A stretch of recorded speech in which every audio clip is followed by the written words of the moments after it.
Self-Love is the New Sexy, the podcast devoted to helping you overcome life's most painful and stubborn challenges so you can feel great, have more energy, and live stress-free every day.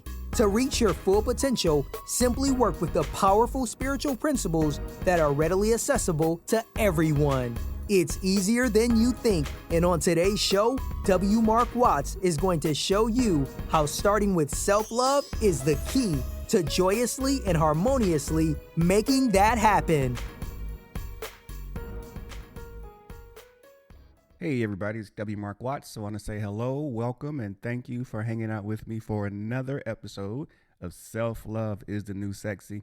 And in today's episode, I want to talk about something that's super important to this whole idea, concept of self-love and to the importance of your overall happiness.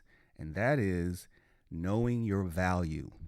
Knowing your value. Now, this is important on a couple different levels in everyday life. Number one, monetarily.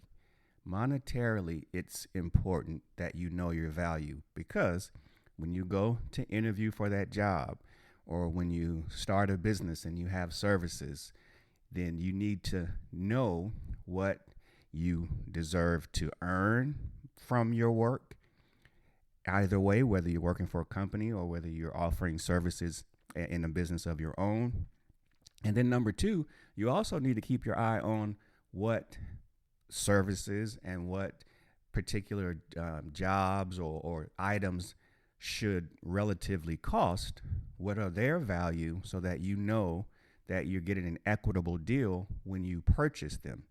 So you need to know value from both perspectives, what your time is worth, what you're worth, but not only that, what are the things that you're purchasing, that you're involved in, that you're connecting with, what is their value as well, so that you make sure that when you're exchanging time or exchanging your money, that you're getting the proper value that you need.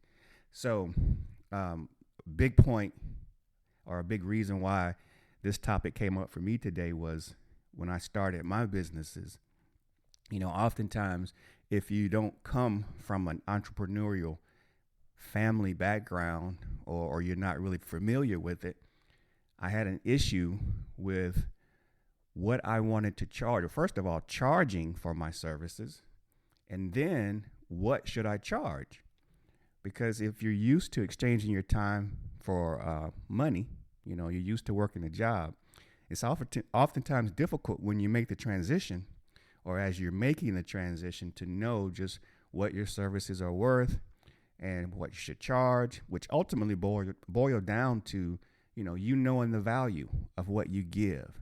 And the value of what you give is oftentimes very different than, the dollar value that you receive for it. So there is a level of complication there and a level of confusion.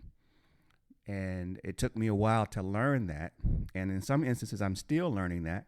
But that's why I have mentors to help teach me and guide me, and that I can model so that I can ultimately do a better job or the best job that I can in the moment of knowing my value so that I can move forward in the work that I do each and every day.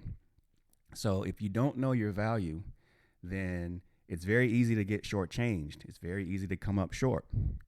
And it's very easy to accept jobs that will pay you less than what you're worth, than what you really contribute. And so you have to be mindful and very careful. Because if this whole idea of value, your own individual value is that big, is that we oftentimes don't think of ourselves as being very valuable, but we are extremely valuable, and our time is extremely valuable if we are applying ourselves.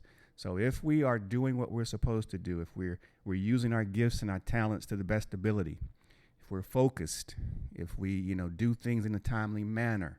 So all those things that create value, if you're doing those things, then you must allow the universe to pay you, to return the gifts to you that are commensurate with the value that you're offering, extending each and every day.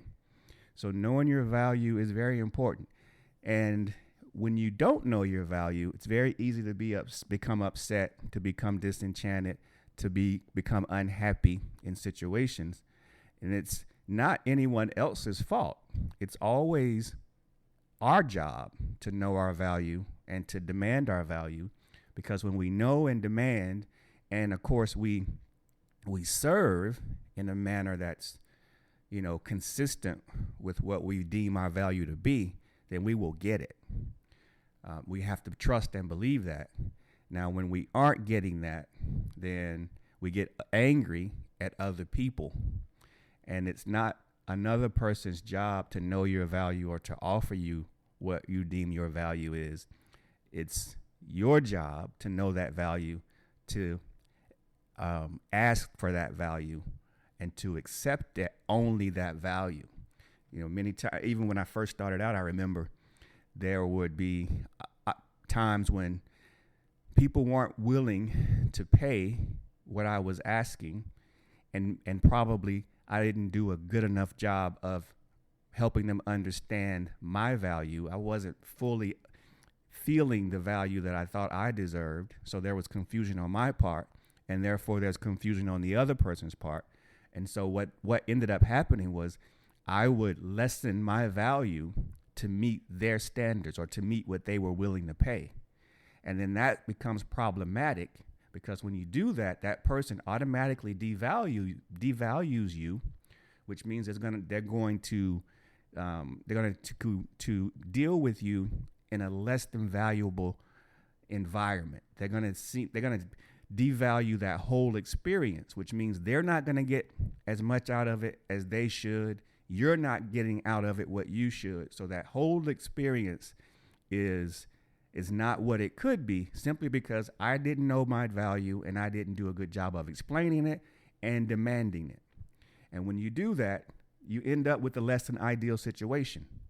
And what I found almost every time in every situation, when I did not articulate my value correctly, when I didn't demand and allow them to exchange what I deemed my value was, that experience ended up not being a good or a positive experience. Of course, it was a learning experience for me. And then every time that I did offer and demand what I felt was the correct value for my services, my time, those experiences ended up being very good experiences. So I had to really get comfortable with, hey, here's my value.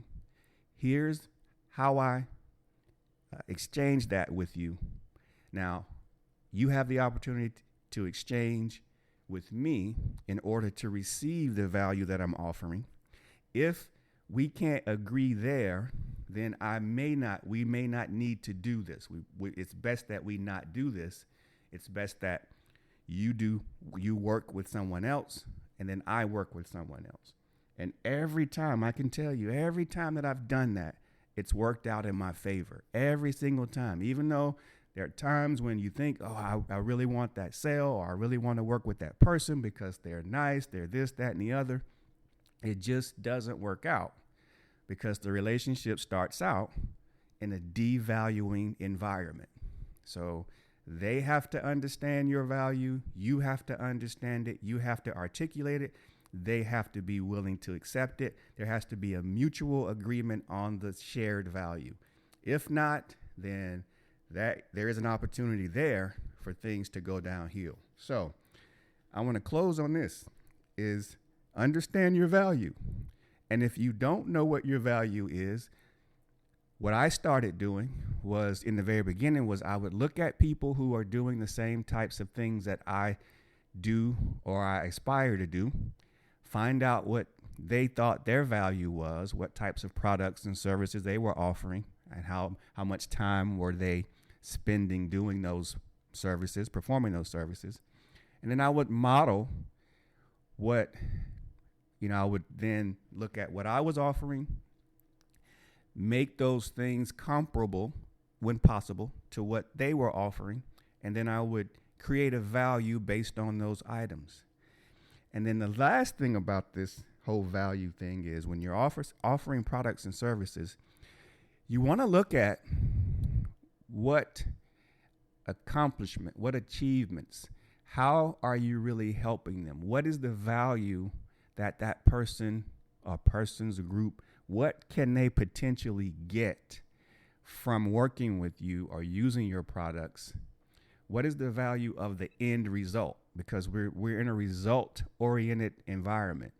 And so don't always look at what I'm giving you. Hey, I'm giving you hours of one-on-one coaching. I'm giving you a product or a system that you can take home. I'm giving you a 10-hour training program.